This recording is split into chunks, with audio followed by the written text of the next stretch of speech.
Hello, good day everyone. Welcome back to our channel.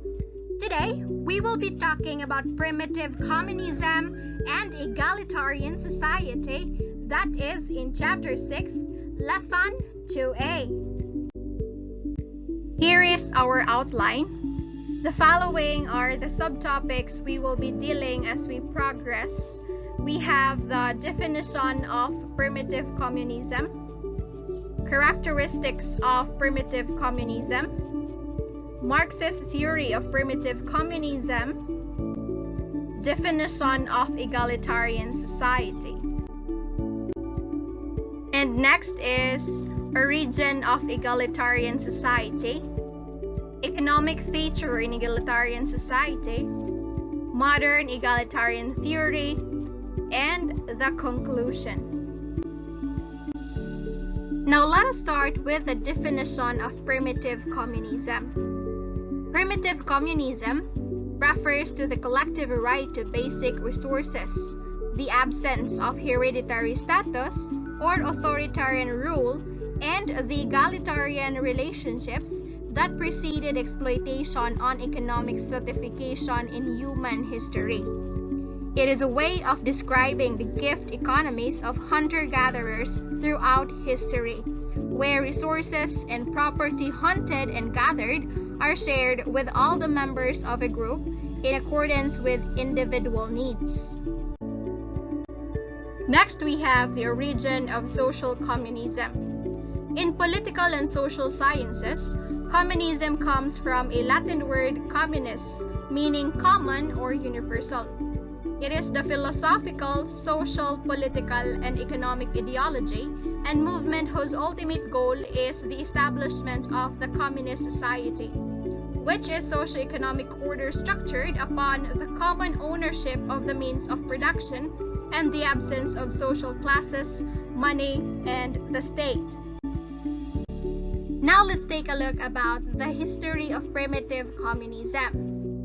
Karl Marx and Engels were inspired by Lewis Henry Morgan's description of communism in living that characterized the Iroquois nation of North America. The speculative evolutionary history by Lewis highlighted the liberty and equality among the ancient people that was evident in the family setting of the Iroquois nation. Engels transformed this idea into an evolutionary theory with the publication The Origin of the Family in 1884.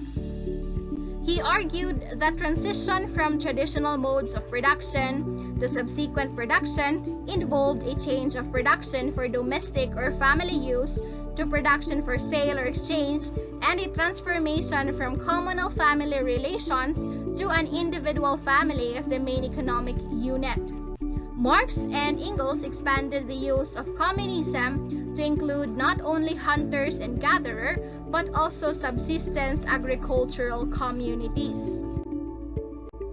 Moving on to the characteristics of primitive communism. First is full democracy. This is because about all members of the society had to make decisions to arrive at a solution regardless of their success. Second, lack of specialization. This is because all people in the society are supposed to do all jobs together. Jobs include tool making, gathering fruits, preparing shelter, and hunting. The third one is the absence of exploitation. The communal societies have neither exploiters or exploited. The fourth one is shifting cultivation. Shifting cultivation means that the same plots of land are not cultivated for long and that cultivators move from one plot to another. The reasons for doing so are understandable. The decreasing yield of land as a result of continuous cultivation can be counteracted through proper maturing, but maturing represents a rather advanced scientific level of cultivation. Fifth is hunting and gathering. Hunting and gathering societies hunt animals and gather plants as their means of survival. Hunter-gatherers move about a great deal in search of food, but they cover only a small area. because their food sources are so limited. Usually, men were hunting and women were gathering. Sixth is no economic surplus. All production was for keeping members of the societies alive on daily basis. Next is low level of development. This is because there was no surplus. Then, no private ownership means that the means of production such as land, tools, and weapons belong to the community. Lastly, shared property. There is no concept of ownership beyond individual possessions. The tribe shares everything in order to ensure its survival. Let's proceed to the evolution of primitive communism. The rise of social class society has changed the human history. The communal ways of organizing society has changed. Humans have moved from a society of equality and common living to one characterized by oppression and exploitation. Agricultural revolutions transformed most hunter-gatherers to farmers, and the need for the political structure to advance the affairs of communities has brought about significant changes to communal leadership and decision-making as well. Let's move on to the Marxist theory of primitive communism. Karl Marx's initial drive to create the basic tenets of communism began in the middle of the 19th century, as he observed the existing capitalist system being used as a tool by the bourgeois to enslave the working class or proletariat. He believed that the capitalism was an antiquated system that fed on the working class and increased the gap between rich and poor. Capitalism, in Marx's eye, contributed to the degradation of society and needed to be replaced. Primitive communism was a concept put forward by Karl Marx. He proposed that the traditional hunters and gatherers were based on egalitarian social relations and common ownership. The first stage is usually called primitive communism. It has the following characteristics. The primitive communism stage most likely begins soon after the dawn of humanity itself, at the stage where fire is developed and communal living becomes more convenient. Primitive communist societies tend to be very small, consisting of a maximum of a few hundred members, with the size being dependent upon the environment. In this stage, humanity does not differ from any other animal group in that it has not yet found ways to bend nature to its will.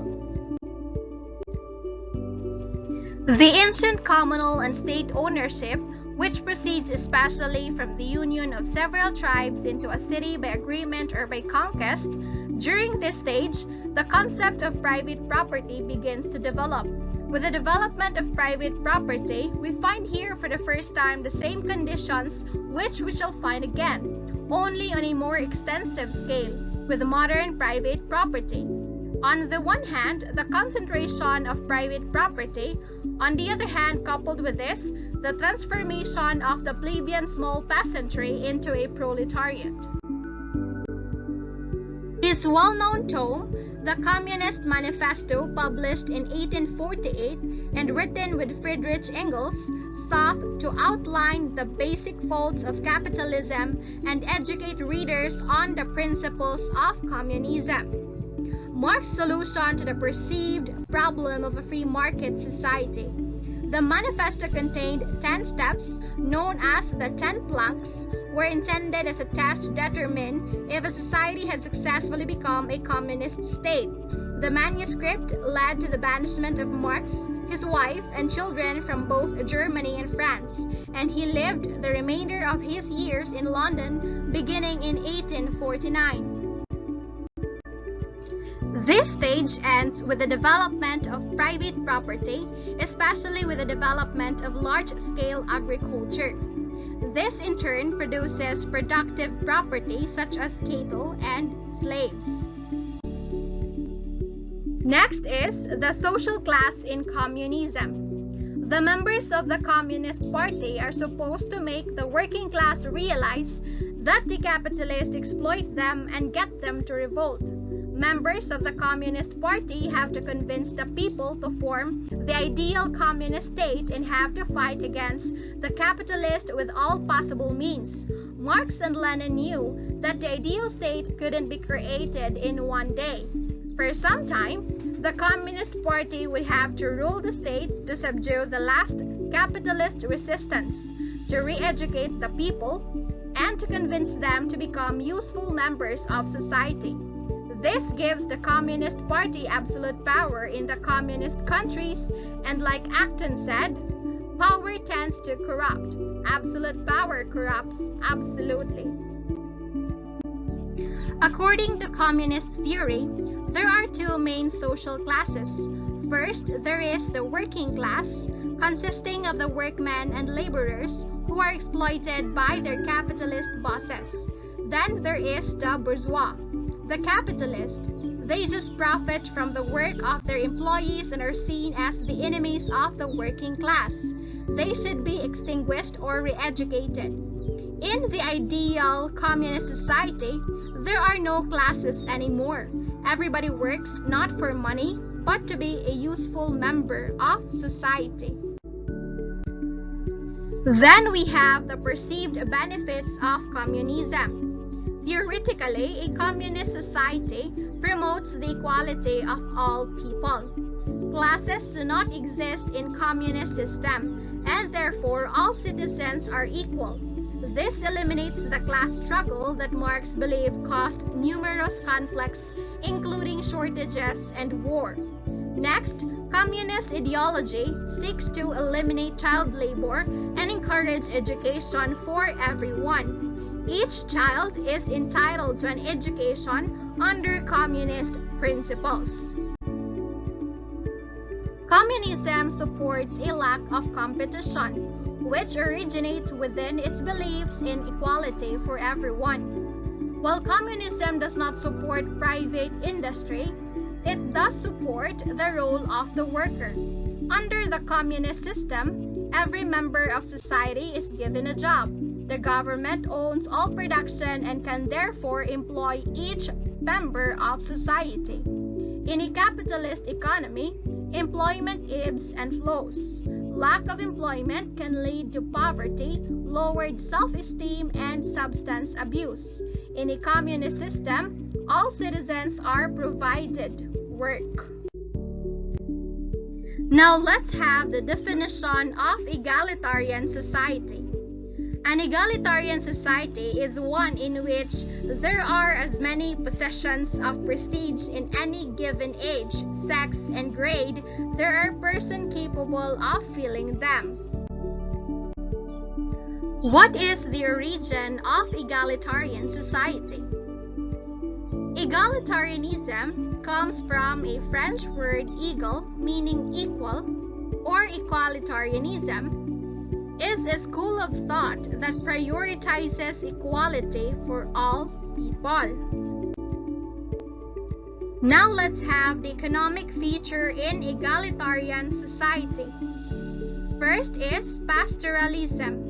Refers to owning domesticated animals for production, transportation, or slaughter, as well as successfully stealing horses and maintaining a herd of livestock. Next is generosity. Refers to displaying kindness through throwing feast, giving gift, self-search depreciation, distributing resource or property among the group, and providing voluntary assistance in economic activities. Then we have technology. Refers to demonstrating a proficiency in specialized manufacturing of tools or functional products such as arrows, crafted tools, canoes, etc., as well as displaying superior mechanical skills. Next is hunting. Refers to demonstrated competence in hunting by reliably providing protein from wild game for distribution.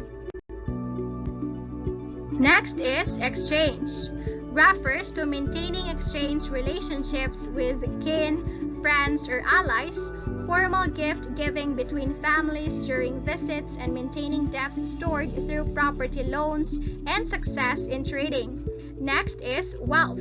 Refers to culturally specific luxury good, such as rare or liquidable assets through travel or trade, owning a high-quality dwelling, owning symbolically or economically valued items, or slave ownership. Last is horticulture. Refers to success in growing food, producing surpluses of staple crops, consistently yielding good harvests, proficiency in gathering wild plant foods, skill in tree felling, and maintaining productivity in cultivation. Now let's have the political feature in egalitarian society. First, we have the geographic knowledge. Refers to knowing the homeland while being able to predict or identify resources, traveling to foreign land, pioneering new territory, processing knowledge of the outside world, traveling in dangerous, life-threatening conditions successfully, the ability to influence outsider for group interest, and maintaining or establishing intergroup political relations. Second is kinship marriage. Refers to maintaining kin alliances, the ability to influence and organize distant kin, supporting extended kin in single household marriage for kin alliance, maintaining marriages in the interest of kin group, having many wives or dependents, and marriage exchange. Next is oratory skill. Refers to being able to organize a large group of individuals under a common goal, ability to clearly and eloquently communicate to a crowd. Then, dispute settlement.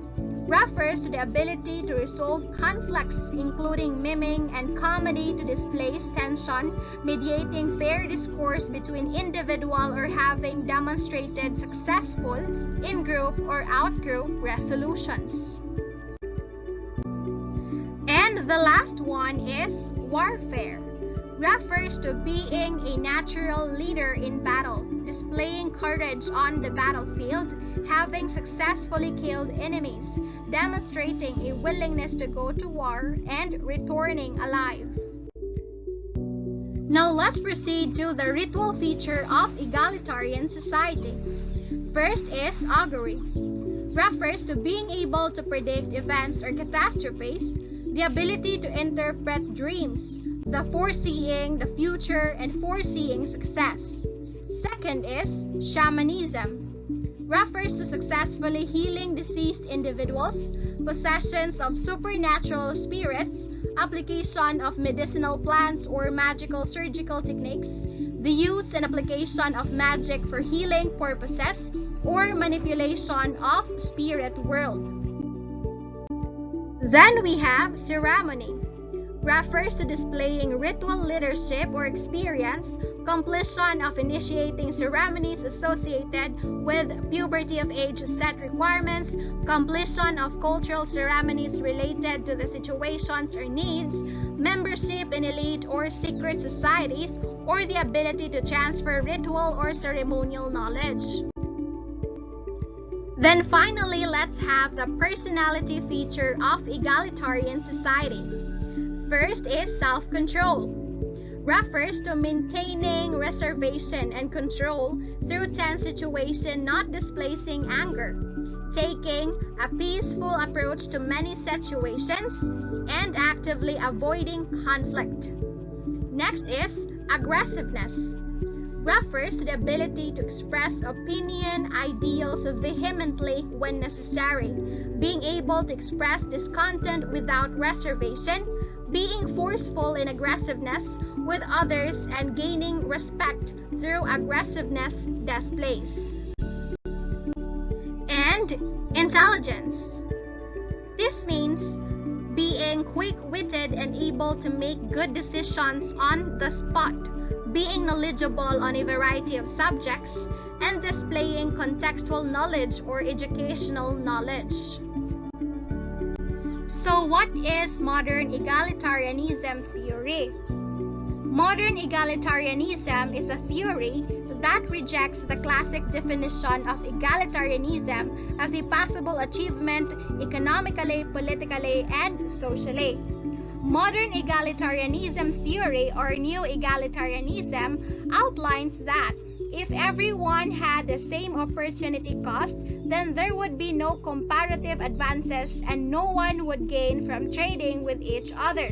In essence, the immense gains people receive from trading with each other arise because they are unequal in characteristics and talents. These differences may be innate or developed so that people can gain from trading with each other.